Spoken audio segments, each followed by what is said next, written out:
Discover Montenegro, the world's newest nation, where freedom reaches the point where you can even walk the streets without clothes.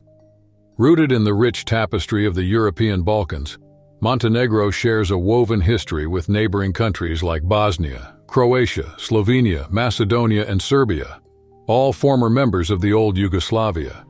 After Yugoslavia broke apart, Montenegro and Serbia tried to maintain a bond by uniting into one country. However, that bond came undone when Montenegro chose a new path through a referendum in May 2006, emerging as the freshest nation on the world map. Montenegro's journey to independence is nothing new. In the 19th century, the country was already fighting for its autonomy against the Ottoman Empire. Its quest for sovereignty was internationally recognized with the Treaty of Berlin in 1878, the same treaty that granted independence to other Balkan countries like Bulgaria, Romania, and Serbia. In 1910, Nicholas rose from prince to king of Montenegro, but his reign was short-lived, lasting only until the end of World War I in 1918. At that point, Montenegro was incorporated into the newly formed Kingdom of Serbs, Croats, and Slovenes, which would later become the Kingdom of Yugoslavia in 1929. During World War II, Montenegro's mountains served as strategic hideouts for Tito's partisans. Once the region was liberated in 1944, Montenegro established itself as one of the 6 republics of socialist Yugoslavia. In the early 1990s, with the breakup of Yugoslavia, 4 republics declared their independence, leaving only Serbia and Montenegro in a new Serb-dominated federation. In 1992, a referendum supported the continuation of this union, despite claims of unequal voting conditions. Since the late 90s, under the leadership of Milo Đukanović, Montenegro began moving toward independence from Serbia. First, it adopted the German mark and later the euro as its currency, creating economic distance from Serbia. The debate over becoming an independent country heated up, and even though the official vote was delayed, the pro-independence sentiment was gaining momentum. In 2003, Montenegro and Serbia, still linked by the fragile union of Yugoslav states, signed a new cooperation agreement, with encouragement from the European Union. 3 years later, in 2006, Montenegro held a referendum that would determine its future. 55% of the population voted in favor of independence. This marked the birth of Montenegro as the world's newest nation at that time. That same year, Italy made headlines on the international stage by winning the FIFA World Cup, an event that captured the world's attention simultaneously with Montenegro's political emergence. Just a month before the split between Montenegro and Serbia, they competed together in one last sports union. After that, in a move symbolized by their participation in the World Cup, the 2 nations decided to represent themselves separately in future soccer competitions, each under its own flag and crest. Montenegro, a country that embraces its diversity, is bordered by Bosnia, Croatia, Serbia, and Albania, with a small area of 14,000 square kilometers and a population of around 650,000 people. Most Montenegrins are Christians, but the Muslim community is also significant. Culturally close to the Serbs, Montenegro has always harbored a desire for independent politics, a sentiment that resonates with many of its citizens, and could pave the way for closer ties with the European Union. Montenegro, still outside the European Union, has adopted the euro as its official currency. If you like this video, don't forget to give it a thumbs up, as it motivates us to keep creating interesting content for you. Now let's dive into Montenegro's economic situation. Separated from the former Yugoslavia after a complex process, the country is heavily dependent on external resources. Montenegro's economy faces limitations in domestic production, which forces it to import a wide range of products from neighboring countries and other parts of Europe. A potential distancing from Europe could present Montenegro with serious economic challenges. The presence of international investors is crucial to keeping the country's economy afloat, with tourism and foreign businesses being its main sources of income. Montenegro, compared to other nations, hasn't made significant progress in the banking sector yet. While countries like Brazil have advanced a lot in digital banking services, in Montenegro, many banking operations still require physical presence at the branches.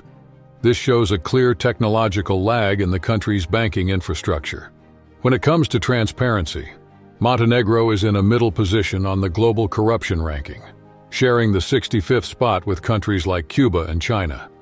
The ranking suggests that the higher the score, the lower the level of corruption. In this context, Denmark stands out as the least corrupt country in the world, topping the list. On the tax front, Montenegro has a tax system with rates ranging from 9% to 15% for personal and corporate income tax. The VAT is differentiated, being 7% for tourism services and essential goods, while a flat rate of 15% applies to almost all other forms of income. This tax structure reflects an effort to simplify and standardize tax collection in the country.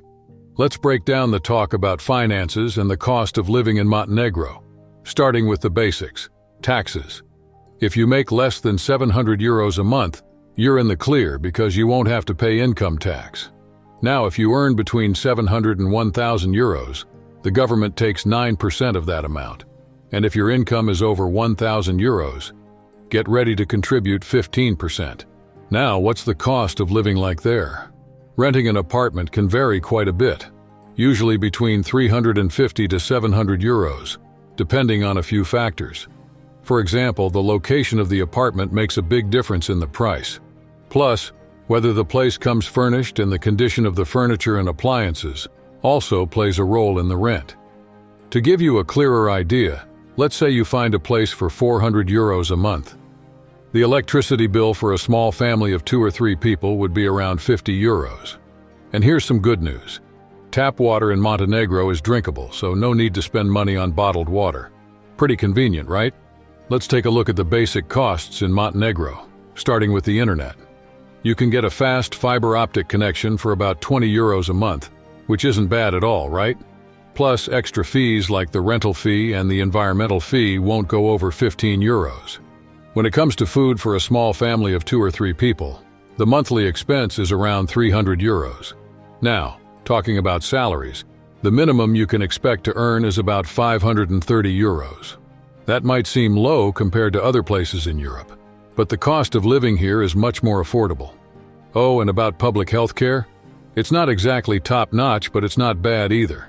As an employee, you can use the healthcare system without any extra costs, as long as you're up to date with your contributions. That way, you can keep your health in check without any additional financial worries. You know, in Montenegro, besides the public healthcare system, you also have the option to go private. Private doctors there are pretty affordable. For example, a simple blood test can cost between 20 and 30 euros, which saves you the hassle of going to a public hospital. And if you need a minor surgery like a kidney procedure, it'll run you about 1,000 euros. Even a dental checkup costs around 50 euros. Switching gears, have you heard about the freedom on Montenegro's beaches? It's pretty common to see people sunbathing just as they were born, with no embarrassment at all. That's right, nudism on the beaches is totally normal there, and everyone seems perfectly comfortable with it, both on the sand and in the water. And speaking of comfort, Montenegro is a very safe place. Imagine this.